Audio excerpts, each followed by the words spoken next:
गौतम बुद्ध की जीवन कथा। परिचय। गौतम बुद्ध बौद्ध धर्म के संस्थापक, एक महान दार्शनिक, संत और शिक्षक थे।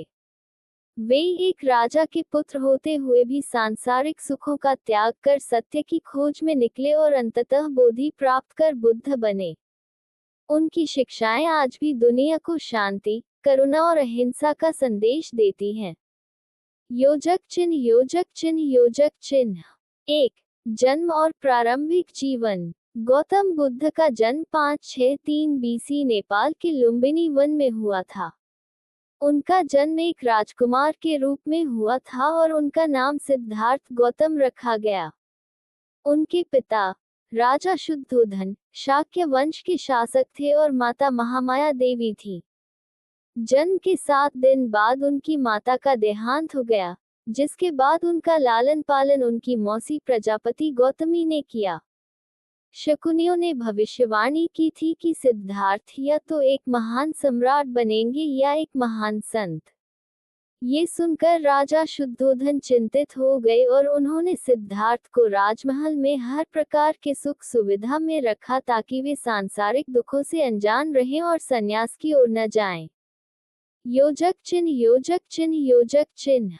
2. 4 महान दृश्य और वैराग्य की प्राप्ति। युवा सिद्धार्थ को विलासितापूर्ण जीवन दिया गया। उनका विवाह 16 वर्ष की उम्र में यशोधरा से हुआ और उन्हें एक पुत्र हुआ, जिसका नाम राहुल रखा गया। हालांकि एक दिन सिद्धार्थ को महल से बाहर जाने का अवसर मिला और उन्होंने 4 महत्वपूर्ण दृश्य देखे। 1. एक वृद्ध व्यक्ति जिससे उन्हें बुढ़ापे का ज्ञान हुआ। 2. एक रोगी व्यक्ति जिससे उन्हें बीमारी का एहसास हुआ।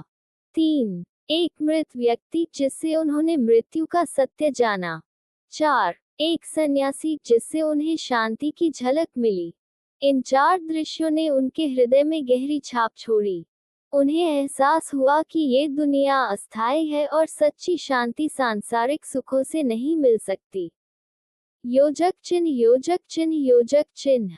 3. गृह त्याग और सत्य की खोज। 29 वर्ष की आयु में सिद्धार्थ ने अपने परिवार और राजमहल को त्याग दिया। इसे महाभिनिष्क्रमण कहा जाता है। वे सत्य की खोज में वन में गए और कई वर्षों तक विभिन्न गुरुओं के पास जाकर ज्ञान प्राप्त करने का प्रयास किया। उन्होंने आलार कलाम और उद्रक रामपुत्र से योग और ध्यान सीखा, लेकिन उन्हें अंतिम सत्य नहीं मिला। इसके बाद उन्होंने कठोर तपस्या की और कई वर्षों तक मात्र अन्न के कुछ दाने खाकर जीवित रहे। लेकिन अत्यधिक तपस्या से भी उन्हें मोक्ष का अनुभव नहीं हुआ। योजक चिन्ह, योजक चिन्ह, योजक चिन्ह। 4. बोधि प्राप्ति। 6 वर्षों की कठोर साधना के बाद उन्होंने यह महसूस किया कि अत्यधिक कठोर तपस्या भी मोक्ष का मार्ग नहीं है। इसके बाद उन्होंने मध्य मार्ग अपनाने का निर्णय लिया, न अत्यधिक भोग, न अत्यधिक त्याग। वे बोधगया, वर्तमान बिहार, भारत में एक पीपल के वृक्ष के नीचे ध्यान करने बैठे। उन्होंने प्रतिज्ञा ली कि जब तक उन्हें सत्य की प्राप्ति नहीं होगी, तब तक वे वहां से नहीं उठेंगे। 49 दिनों के ध्यान के बाद वैशाख पूर्णिमा की रात को उन्हें संबोधि परम ज्ञान प्राप्त हुआ। वे अब बुद्ध बन चुके थे, अर्थात जागृत व्यक्ति। वह वृक्ष बोधि वृक्ष के रूप में प्रसिद्ध हुआ और वह स्थान महाबोधि मंदिर के रूप में जाना जाता है। योजक चिन्ह, योजक चिन्ह, योजक चिन्ह। 5. प्रथम उपदेश और धर्म चक्र प्रवर्तन। बुद्ध ने अपने पहले उपदेश के लिए सारनाथ, वर्तमान उत्तर प्रदेश को चुना। उन्होंने अपने 5 पूर्व तपस्वी साथियों को उपदेश दिया, जिसे धर्मचक्र प्रवर्तन कहा जाता है। इसमें उन्होंने 4 आर्य सत्य और अष्टांगिक मार्ग की शिक्षा दी। 4 आर्य सत्य, 4 नोबल ट्रूथ्स। 1. दुख। संसार में जन्म, मृत्यु, रोग और वृद्धावस्था से हर व्यक्ति को दुख सहना पड़ता है।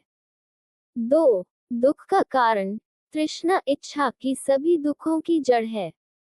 3. दुख का निवारण। यदि तृष्णा समाप्त हो जाए तो दुख भी समाप्त हो सकता है। 4. दुख निवारण का मार्ग। 8फोल्ड मार्ग का पालन करके दुखों से मुक्त हुआ जा सकता है।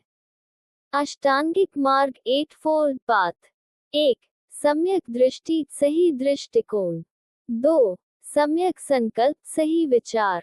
3. सम्यक वचन, सही वाणी। 4. सम्यक कर्म, सही कर्म।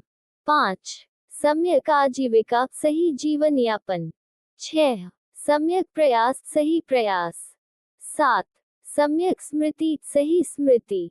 8. सम्यक समाधि, सही ध्यान। योजक चिन्ह, योजक चिन्ह, योजक चिन्ह। 6. बुद्ध की शिक्षाएं और समाज सुधार। गौतम बुद्ध ने 45 वर्षों तक पूरे भारत में भ्रमण कर लोगों को धर्म का उपदेश दिया। उन्होंने जाति, धर्म और लिंग के भेदभाव को अस्वीकार किया और सभी को समानता का संदेश दिया। उनकी शिक्षाओं के प्रमुख पहलू थे अहिंसा, नॉन वायलेंस, सभी प्राणियों के प्रति दयालुता और करुणा। मध्यम मार्ग, न अत्यधिक विलासिता, न अत्यधिक कठोर तपस्या। कर्म और पुनर्जन्म, अच्छे कर्म करने से अच्छा भविष्य मिलता है। निर्वाण, सभी इच्छाओं का अंत ही सच्ची मुक्ति है। बुद्ध ने अपने अनुयायियों को संघ बौद्ध संप्रदाय में सम्मिलित किया। उनके प्रमुख शिष्य आनंद, महाकश्यप, सारिपुत्र, मौदगल्यान और उपाली थे। योजक चिन्ह, योजक चिन्ह, योजक चिन्ह। 7. महापरिनिर्वाण, 80 वर्ष की आयु में बुद्ध ने कुशीनगर, वर्तमान उत्तर प्रदेश, में अपना अंतिम उपदेश दिया और महापरिनिर्वाण को प्राप्त हुए। उनकी अंतिम वाणी थी, वयेधम्मा संखारा अपमादेन संपादित। सभी संघटित वस्तुएं नश्वर हैं, सावधान रहकर अपने मोक्ष के लिए प्रयत्न करो। उनका देहांत 483 बीसी में हुआ, लेकिन उनकी शिक्षाएं आज भी पूरी दुनिया में शांति और करुणा का संदेश देती हैं। योजक चिन्ह, योजक चिन्ह, योजक चिन्ह। 8. निष्कर्ष, गौतम बुद्ध का जीवन एक प्रेरणादायक यात्रा है, जो हमें बताता है कि वास्तविक शांति बाहरी सुखों में नहीं, बल्कि आत्मज्ञान में है। उनकी शिक्षाएं आज भी प्रासंगिक हैं और करोड़ों लोग बौद्ध धर्म को मानते हैं। बुद्ध ने न केवल एक नया धार्मिक मार्ग दिखाया, बल्कि समाज में नैतिकता, दया और समानता की भावना को भी बढ़ावा दिया। उनका जीवन संदेश आज भी हमें सिखाता है कि दुखों से मुक्त होकर सच्चे आनंद की प्राप्ति संभव है। हाँ तो दोस्तों, इस कहानी का अंत यहीं पर होता है। अगर कहानी आप लोगों को पसंद आई हो तो वीडियो पर एक लाइक करें और चैनल को सब्सक्राइब करना ना भूलें।